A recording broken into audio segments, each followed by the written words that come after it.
Ve yola çıktım şimdi. Sırt çantamı hazırladım. Her şeyim tamam. Dünya turu maceram devam ediyor. Ben size sırt çantam için neler olduğunu anlatmadım değil mi? Hadi o zaman tekrar eve gidelim. Merhaba arkadaşlar, kanalıma hoş geldiniz. Ben Emre. Yaklaşık 4 yıldır falan dünyayı geziyorum ve gezerken de evimde olan sırt çantamı yanımda taşıyorum. Bugün size sırt çantamda neler var onları göstereceğim ve size faydalı olması için eşyalarımı tek tek göstermeye çalışacağım. Bana uzun zamandır sırt çantam için neler olduğunu soruyordunuz. Çünkü bu gerçekten sizin de seyahatinizde faydalı olabilecek şeyler. O yüzden böyle bir video yapmaya karar verdim. Umarım faydalı olur. Hadi gelin bakalım bu kocaman sırt çantanın içinde neler varmış inceleyelim. Hoppala! Şunu yere koyalım ilk önce şöyle. En başta söyleyeyim arkadaşlar, ben yaklaşık 4 yıldır seyahat ediyorum ve yola çıktığım ilk günden bugüne kadar çanta defalarca güncellendi. Çantalar değişti, içindekiler değişti. Benim çanta taşırken, yani seyahat ederken sırt çantam için şöyle bir gayem var. Olabildiğince minimal eşyalar taşımaya çalışıyorum. Minimalize etmeye çalışıyorum eşyalarımı. Ve o az eşya fonksiyonunda olabildiğince en kaliteli eşyayı bulmaya çalışıyorum. Tabii bütün bu eşyaları toparlayabilmek, bütün bu ekipmanlara sahip olmak bir süreç gerektirdi benim için. Bir zaman yani. Dün gidip çarşıdan, marketten bunları satın alıp işte bugün bunlar benim eşyalarım demiyorum. Yaklaşık 4 yıldır böyle bir süreç geçiriyorum. O yüzden bu videoyu izlerken ona dikkat ederseniz sevinirim. Hadi gelin bakalım sırt çantam içinde neler var. İlk olarak sırt çantanın içerisinde sırt çantası var. Bu çantayı ben aslında öne takıyorum. Bunu da arka sırt çantası olarak kullanıyorum. Şu çantam içerisinde daha çok böyle pasaportum, işte kamera ekipmanlarım, bilgisayarım, günlük kişisel eşyalarım ya da bir şehre gittiğimde, bir ülkeye gittiğimde o şehir içinde gezdiğim vakitte kullandığım eşyalarımı burada tutuyorum. Bu çantanın içinde neler varmış birazdan bakalım. İlk önce şu koca zopçuğu inceleyelim bakalım. Sen burada dur bakalım. Bu koca zopçuk çantanın içerisinde de daha çok uzun vadede kullandığım eşyalar. Yani sürekli açık kullandığım eşyalardan ziyade işte kıyafetlerim, temizlik eşyalarım, diğer ekipmanlarım gibi eşyalarımı burada tutuyorum. Gelin bunu açalım. İçinde neler varmış bakalım. Bu arada sırt çantasından başlasak daha mı iyi olur acaba ya? Sırt çantasından başlayalım. Sırt çantası benim için önemli olan bir ekipman. Yani diğerlerini istediğiniz kadar düşük kaliteye gidebilirsiniz. Yani çok önem vermeyebilirsiniz ama ben ekipmanlar konusunda, kameram zaten benim için özel. Ya canım benim, oradan beni çekiyor şu an. Onun dışında sırt çantam ve ayakkabı benim için en önemli ekipmanlardır. Çünkü çok hoplayıp zıplıyorum. Öyle olabildiğince absürt yerlerde bulunuyorum. Dolayısıyla çantaya ve ayakkabıya dikkat ediyorum. Çanta için nelere dikkat ediyorum onlardan bahsedeyim. Çantayı alırken bence şurada şu bel desteği çok önemli. Çünkü bel ile arasında kalan boşluk zaten uzun vadede bel fıtığına kadar giden hastalıklara yol açabiliyor. O yüzden kendinize uygun bir bel çantası seçmek çok önemli. Sonra tokalı olması zaten önemli arz ediyor ve şunun yanlarında böyle pratik şeyler, pratik böyle ne bileyim cepler falan bulunması gayet... Evin anahtarı buldum burada. Onu arıyorduk. Pratik böyle küçük şeyler bulunması gayet faydalı oluyor. Ön tarafı için ise burada en önemli arz eden şey çantanın hem üstten açılıyor olması, şu şekilde şöyle üstten açılıyor olması, hem de aşağısından şöyle açılıyor olması. Öyle kolaylık sağlıyor ki yani mesela diyelim ki sırt çantanız ağzına kadar dolu, bir sürü şey koymuşsunuz ama en aşağısından bir şey almanız lazım. Buradan açtığınız zaman istediğiniz bölüme rahat şekilde ulaşabiliyorsunuz. Sırt çantasının özellikleri genel olarak böyle benim için. Ve tabii ki sağlamlığı, malzeme kalitesi de önemli. Bununla beraber zaten bu tarz çantaların hepsinde şurasında şöyle anda böyle bir yağmurlu oluyor. Yağmur yağdığı zaman da bunu alıyorsun. Hoppa! Böyle bir koruması oluyor. Hadi şimdi gelin sırt çantanın içinde neler varmış onlara bakalım. İlk başta yine şöyle küçük bir çanta var sırt çantanın içerisinde. Bu çantanın içerisinde genellikle böyle kablolar, işte kamera ekipmanları, şarj aletleri, ne bileyim şöyle açayım göstereyim. Şöyle şeyler. Şöyle. Böyle şeyler var. Bunları kabloları çok dağılıyor, çok birbirine karışıyor diye hepsini annemden aldım mandalı. Şöyle mandalladım. Böylelikle kablolar hiçbir şekilde birbirine karışmıyor ve istediğim gibi ulaşabiliyorum. Şu şekilde rahat bir şekilde birbirinden ayrılabiliyor. O yüzden bu küçük çantanın içinde tavsiye edebileceğim şey, bu içindekilerden ziyade zaten bunlar her zaman kullandığınız şarj aletleri. Mandal güzel bir gücü olacaktır size. Gelelim diğer küçük bir çantaya. Bu ilk yardım çantası. Ben seyahate çıkan kısa da olsa uzun da olsa herkese bu çantayı tavsiye ediyorum. Çanta olmasına gerek yok. Sadece içindekileri alsanız da yeterli. Neler var peki içerisinde ilk yardıma dair? Ben özellikle ilaç konusunda tavsiyelerde bulunacağım. Ateş düşürücü, ağrı kesici, sonra antibiyotik almanız kolay değil, zaten vermezler ama en azından böyle sizi geçici olarak hasta olduğunuzda idare edecek bazı ilaçları almanızı tavsiye ederim. Soğuk algınlığı önemli. Sonra onun dışında ben böyle küçük yaralanmalara karşı bantlar falan taşıyorum, işte sargı bezleri falan var. Açmayayım şimdi, lazım olur bana. Malum tehlikeli yerlere gidiyoruz. Neyse. Böyle bir çanta kesinlikle tavsiye ediyorum. Çok işinize yarayacaktır. Umarım başınıza bir şey gelmez ama oldu ki geldiğinde hayat kurtarıcı bir küçücük bir çanta. Zaten çantada çok yer kaplamıyor. Kesinlikle tavsiye ederim. Ben de yaklaşık böyle 2 yıldır falan bu bilinçle hareket ediyorum. Şimdiye kadar birkaç kere kullandım. Umarım kullanmama nasip olmaz. Ama olsun. Dediğim gibi ilaçlar konusunda da öyle soğuk algını, ateş düşürücü, hareket edici yeterli olacaktır. İşte. Baba fazla gitmiş. Sonra zaten benim şöyle çok fazla kıyafet taşımayı sevmiyorum. Çok fazla kıyafetim de yok zaten. Ama böyle bir tane polarım var. Genellikle böyle yaz ülkelerinde dolaşsam da, genelde yazı kovalasam da bazen bir çıkıyorsunuz, trekking yapıyorsunuz dağ tepesinde falan, üşüyorsunuz. O yüzden böyle bu poların olması işime geliyor açıkçası. Sonra 2 tane, bu değil. Sonra 2 tane böyle uzun kollu kıyafetim var. Birisi böyle, işte böyle, zaten bunlar çok şey yok. Ben kıyafetlerimi, tişörtlerimi çantaya koyar. Genellikle böyle yuvarlayarak koyuyorum. Hem böyle kırışmıyor, çok fazla böyle hırpalanmıyor. Hem de içinden alırken çok daha rahat alabiliyorum. Kolay bir şekilde. O yüzden size tavsiye ederim. Tişörtlerinizi bu şekilde koyabilirsiniz. Yaklaşık 4-5 tane tişörtüm var. İşte 5-6 tane boxer'ım falan var. Öyle. Bu çantada bu kadar. Kıyafetler olarak bu kadar. Ve benim en çok tavsiye ettiğim ürünler olan baharatlar, salçalar ve Hatay salçaları. Organik nar eşkisi, Maraş baharatları. Evet, çantamda bunları taşıyorum. Baharatlar, salça.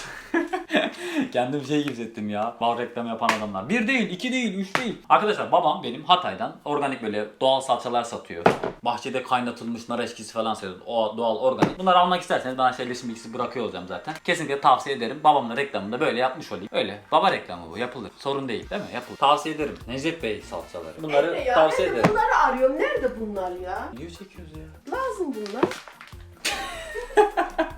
Bir de şöyle bir küçük bir çantam var. Bu çantada neler var peki? Hani biraz önce bahsetmiştim ya, ekipmanlar, zartlar, zurtlar, böyle ne bileyim. Ne bunlar? İşte kablo, mablo. Öyle küçük bir çanta var. Bir de ayrıyetten şöyle bir çantam var. Bu çantanın içerisinde de kişisel temizlik eşyalarım, işte ne bileyim şampuanlar, sabun, mabun, tırnak makası, diş fırçası falan filan var işte. Böyle küçük bir çanta yaparak da diğer eşyalarımdan böyle ayırıyorum bunları ki kolay şekilde ulaşabileyim. O yüzden bunu da tavsiye ederim. Sonra başka ne var bu çantanın içerisinde? Anda şöyle bir speaker'ım var. Bu speaker'ı bana böyle bu marka gönderdi. Hediye gönderdiler. Çok böyle paylaşmadım sizinle ama çok güzel, çok kaliteli yapmışlar. Böyle suda yüzebilen bir şey bu. Aynı zamanda ne bileyim at, havaya, kır, gayet güzel. Böyle Kübalı gençler gibi ara sıra müzik açıp geziyorum bununla. Öyle. Yani bir çok ahım şahım işte almanız gereken bir eşya değil ama alırsanız kaliteli müzik dinlersiniz kimseye rahatsız etmeden. Tabii önemli.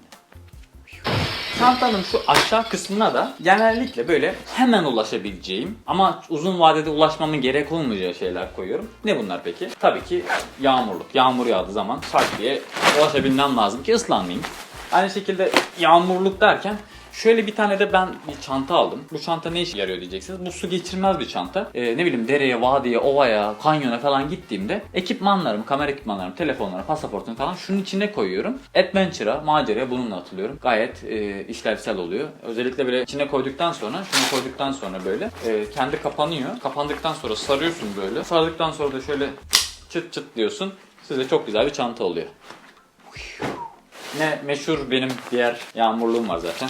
2 tane yağmurluk taşıyorum kısacası. Aslında birini mont gibi, hani şu an mesela yükseklere gideceğim. Yüksek ülkelere gideceğim. Instagram'dan takip edenler bileceklerdi. İlk başta orada açıklamak istiyorum çünkü. Ve Instagram'dan mutlaka beni takip edin. Maceramı orada paylaşıyor olacağım. Sonra bir sonraki videom zaten oraya gidiş ülkemin macerası olacak. Biz olsun size ya. Instagram'dan takip edin. Oraya gelin. Hadi. Bakayım başka. Bu çantada bir şey yok. Bu çantada bu kadar. Gelelim şu çantaya. Bu çantayı aslında ben yeni aldım. Daha önceden bir tane çantam vardı. Böyle yine önüne astığım bir çanta vardı. Ama çok işlevsel değildi. Neden işlevsel değildi? Şimdi hem video çeken, fotoğraf çeken bir adamsın. Fotoğraf ekipmanları taşıyorsun. Hem de işte seyahat ediyorsun. Gittiğin yerlerde ihtiyacın olan seyahat ekipmanlarını kullanmak üzere seyahat ekipmanları taşıyorsun. Dolayısıyla ikisini bir arada yapabileceğim bir çanta buldum. O da ne? Şu kısım yarısından itibaren kamera ekipmanları. Hemen göstereyim şöyle. Böyle kamera ekipmanlarını koyabiliyorsun buraya. Şu kısma da işte pasaportmuş, ıvır zıvır ne bileyim powerbankler olsun, işte hard disk, hard drive'lar falan olsun. Buraya onu koyabiliyorsun. O yüzden böyle bir çanta tercih ettim. Bu çantanın bir başka güzel özelliği ise işte bayağı bir cebi var. Cebi. Bayağı bir cebi var. Kaç tane cebi var sayalım. 1, 2, 3, burası 4 desek. Şunu açalım. 6, 7, bir de bunların içinde şeyler var. Sonra bir de laptop koyabildiğim bir kısım var. Arkasına laptopumu koyuyorum. Yanlardan da böyle suluk gibi şeyler açılıyor. Bunlar açılıyor. Bayağı güzel oluyor. Şimdi gelin bu çantanın içinde neler varmış onları size göstereyim. Gel bakalım. Tosba. En tepesinden başlayalım. En tepesinde şu kısmı var ya, ne derler bunu? Kapak kısmı. Kapak kısmında şöyle bir cep var. Buraya ben genelde pasaportumu, kartlarımı falan koyuyorum. Param falan var bunun içerisinde. Genelde hızlı ulaşabileceğim, aynı zamanda güvenli olması istediğim şeyleri şuraya koyuyorum. Burada hem fermuarlı hem de cırt cırtlı ve bunun üzerine kapattığım zaman gayet güvenli oluyor. Bunu açıyoruz. Sonra içerisinde şu üst kısmında hani şeyden bahsettim ya, güneş gözlüğünden tutun da ekipmanlara kadar burada. Onları tek tek inceleyelim. Hadi gelin bakalım. Bir tane ben B12 hapı kullanıyorum. Takviyesi kullanıyorum daha doğrusu. Sonra biliyorsunuz meşhur gözlüğüm var zaten. Bu gözlüğü çok seviyorum. Sonra geleceğim şimdi en güzel tavsiyelerden bir tanesini. Bunu bana Seagate gönderdi. Seagate'de biliyorsunuz benim bir sorunum vardı. Yani Seagate'de sorunum olmadı da hard diskim bozuldu. Ve bir sürü sorun yaşadım. Macerayı, o hard disk davalarını takip edenler bileceklerdir. İşte Venezuela videolarından tutun da Meksika videolarına kadar hepsi benim hard drive'ımın içerisindeydi. İşte bir sürü sorun çıktı falan. Derken en sonunda yaptırdık ve o videoları görmüş olduğunuz vesileyle. Daha sonrasından işte şu olay beni çok mutlu etti. Neden diyeceksiniz? Seagate yeni bir şey geliştirmiş. DJI Copilot. Copilot muydu lan? Copilot'tu. DJI Copilot. Bunun adı öyle bir şey. Bu alet gerçekten böyle plastik dışı zaten. Bayağı korunaklı. Benim diğer hard drive'ım yere şu kadarcık mesafeden düştüğü için bozulmuştu ve bütün verilerimi kaybetmiştim. Şimdi bu Seagate'in yeni çıkardığı bu olay bayağı korunaklı. Hani düşse kalsa hiçbir şey olmaz. Ama en güzel tarafı ne biliyor musunuz? Hiçbir şekilde laptopa ihtiyaç duymadan işte drone'dan, telefonlardan, bilgisayardan hatta şuraya direkt hafıza kartı takarak da bir sürü verinizi depolayabiliyorsunuz. 2 TB bunun hafızası. Saate kadar kullanabiliyorsunuz. Çünkü aynı zamanda powerbank olarak kullanabileceğiniz bir alet. Benim inanılmaz hoşuma gitti. İnanılmaz işlevsel bir şey. En güzel tarafı da çok hızlı olması. Bende şunlar da var. Bunlar da yine 2 TB. Bunlar da Seagate'in. Ama bunlarla şunun farkı, bu gerçekten bayağı işlevsel olmuş. Biraz önce anlattığım gibi direkt olarak şurada kabloları da var. Kablolarını da göstereyim. Yani bu şeyi görünce, şunu görünce ben adamlar yapmış dedim. Çünkü şöyle bir şey var mesela. Direkt Android telefonunuzdan veri aktarabiliyorsunuz. Direkt olarak iPhone'dan veri aktarabiliyorsunuz. Şuna direkt olarak DJI'dan, yani direkt drone'daki görüntüyü buna aktarabiliyorsunuz. Şurada bir ekran var. Hatta açalım ekranı. Şurada bir ekran var. Ekrandan direkt olarak içinde kaç hafızanız var, ne kadar var, aktarım yapıyor mu yapmıyor mu direkt olarak buradan kontrol edebiliyorsunuz. Benim çok hoşuma gitti. Seagate'e de böyle bir ürün ürettiği için gerçekten çok teşekkür ediyorum. Biraz fiyatı tuzlu, o konuda hemfikirim ama gerçekten verilerinize değer veriyorsanız, ki benim başıma geldikten sonra böyle bir lüksüm yok. Neler çektiğimi ben bilirim. Değer veriyorsanız tavsiye ederim. Sonra şu çantanın arka tarafında anında şöyle bir laptop taşıyorum. Ben ilk başlarda blog yazmaya başladığımda Tayland'da bir tane 2010 model Mac kullanıyordum. O anda şöyle bir kalınlığı falan vardı. 750 lira mı almıştım Tayland'dayken onu. Sonradan işte birazcık daha böyle para kazanmaya başlayınca, biraz daha palazlanınca, kelime oydu. Palazlanınca anda böyle 2015 model bir Mac aldım. Bu da gayet işlevsel, çok hızlı. Video editlerim bununla yapıyorum. Benim zaten en büyük yardımcı ekipmanlarımdan bir tanesi de bu. Buna dair çok bir şey anlatmaya gerek yok, zaten biliyorsunuz. Böyle de bir kap var. Biliyorsunuz ben biraz haylazım. Düşüp kalkıyorum. O yüzden bunu korumam gerekiyor. O yüzden böyle bir şey kullanıyorum.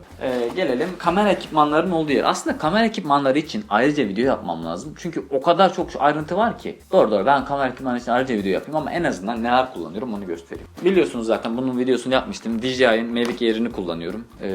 En küçük boyutta olan ve en güzel kaliteyi veren, çok işime yarıyor. Zaten küçücük. Anda bu kadar. Her yere sığıyor. O yüzden Mavic Air'i tercih ettim. Şöyle bir tane GoPro'm var. Bu GoPro benim vloglarımın, YouTube'daki videolarımın %80'i ahanda bununla çekildi. İnanmayacaksınız ama hepsi bununla çekildi. Yani öyle video çekmek için devasa ekipmanlar falan olduğunuzu düşünmeyin. Ben gayet bununla keyif alıyorum. Hem böyle herkesin dikkatini çeken bir ekipman değil bu. Böyle sağa sola saklanabiliyor. Kimseye rahatsız etmiyor. O yüzden GoPro hala benim favori ekipmanlarımdan. Bir tek sorun var, ses. Sesi güzel almıyor. Şu anda çektiğimiz bir kameram var. O da Sony'nin A6300 kamerası. Üzerinde mikrofon var. Altında da var. Gorilla Pod var bir tane. Öyle bir ekipman. Onları zaten sonra anlatacağım. Ben sonra lensler konusundan birazcık bahsedeyim. Lens olarak da kullanıyorum. 3 tane lensim var. Bir tanesi 30 mm. Şu anda bizi çeken 30 mm Sigma'nın lensi. 1.4 diyafram var onun. Kamera ekipmanları bilenler ne demek istediğimi anlayacaklardır. Dolayısıyla gündüz çekim yaparken özellikle düşük frame'de çekim yapmak istiyorsam ND filtre kullanıyorum. ND filtre benim böyle daha düşük enstantanede video görüntü çekmemi sağlayan bir ekipman. Yani da böyle bir filtre. Sonra bakalım başka ne ekipmanlar var. DJI'nin kumandası var.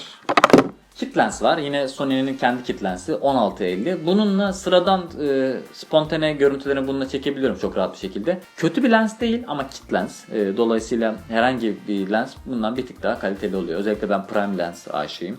Şu anda 30 milimle çekiyoruz. Çok keskin görüntüler alıyorum. Bununla da seri ve hızlı bir şeyler çekmek istediğimde bununla yapabiliyorum. Onun dışında hemen getireyim, şurada kalmış. Onun dışında bunu da yeni aldım.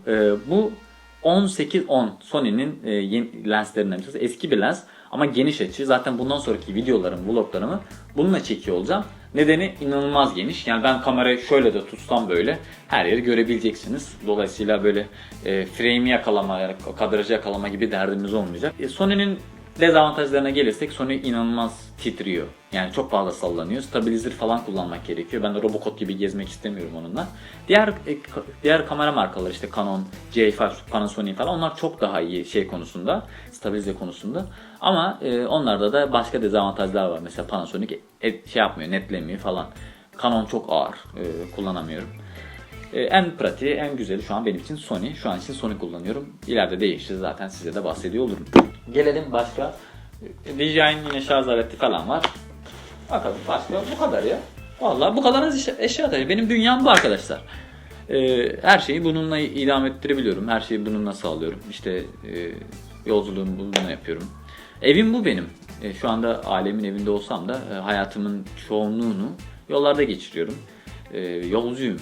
Bir hancıyım, bir seyyahım. Dolayısıyla taşıdığım eşyalar bunlar. Ürettiğim ekipmanlar, işte içerik ürettiğim ekipmanlar bunlar. Umarım bu video size faydalı olmuştur. Faydalı olmasını umaraktan böyle bir video çektim. Yarın yolcuyum. Siz bu videoyu ne zaman izlersiniz bilmiyorum ama ben yarın sabahtan böyle sabah 5-6 gibi evden ayrılacağım. Havalana gideceğim. Vallahi uzun bir yola çıkıyorum. Heyecanlıyım, çok heyecanlıyım. Çünkü ilk defa uzun bir yerden sonra ilk defa tek yola çıkacağım. Yağmur şu an Meksika'da. Onunla Güney kadar buluşacağız ama bunları zaten anlatıyor olacağım. Bir sonraki vlogda bunları ayrıca anlatacağım. Şimdilik bu kadar. Ekipmanlara dair sizin bir tavsiyeniz olsa, Emre yanında şu yok mu? Emre şunu almıyor musun? Bunu da tavsiye ederim. Olursa mutlaka yorum olarak yazın ya da sorularınız olsa bunu neden aldın, şunu neden aldın, şunu görmedik, bunu yapmadık, etmedik derken onları da ayrıca size anlatıyor olmaktan keyif alırım. O yorumlarda görüşmek üzere. Kendinize iyi bakın. Bay bay. Bay bay.